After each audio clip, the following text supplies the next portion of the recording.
do you see in that slide?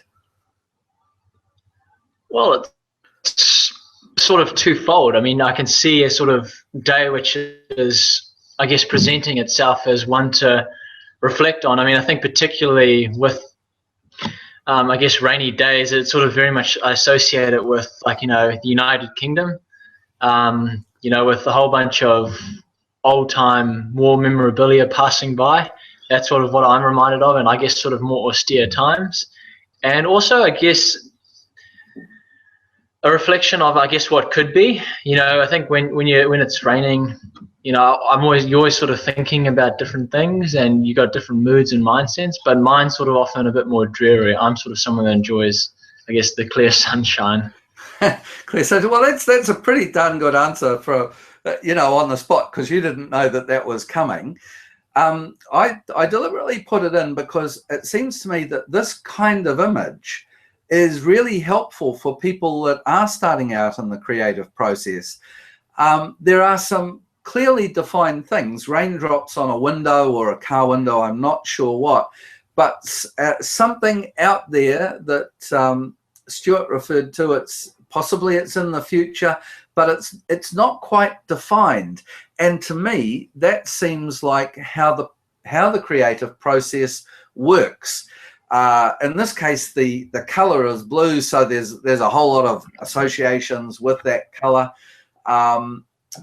If I'd turned that into a red image, we'd have a different set of associations. And of course, I guess what we're saying here is that this is how movie makers are thinking the whole time, because your other passion is Cinemaddicts and this vast website that you've created and all the people that you've got reviewing for it. And there, we're not working with the text, we're listening, but I guess a huge amount of cinema is really about processing the visual. Any comments about that? Yeah, well, I mean, I guess just in the area of like making films, that to me encompasses almost everything you could possibly think of in the creative process, because it involves costumes, it involves lighting, it involves writing, it involves, I guess, reading, you know, it involves acting, you know, bringing it to life, it involves cinematography. There's just so much what goes into making an effective film. So, like, you know, when filmmakers come up and say, you know, I'm having trouble getting a review for my film, or, you know, this is what I'm working on, I always say, good on you, it's fantastic, because it's not something it's something which everyone thinks that they could do, but it's not something everyone can do very well. And you have to be very mindful at making that distinguishment, because sometimes you'll have situations where people will come up and say, oh, Stuart, you've really got to check out my film. It's really, really good. And, you know, and I say, oh, what's it called? And they say, like, oh, it's this and this.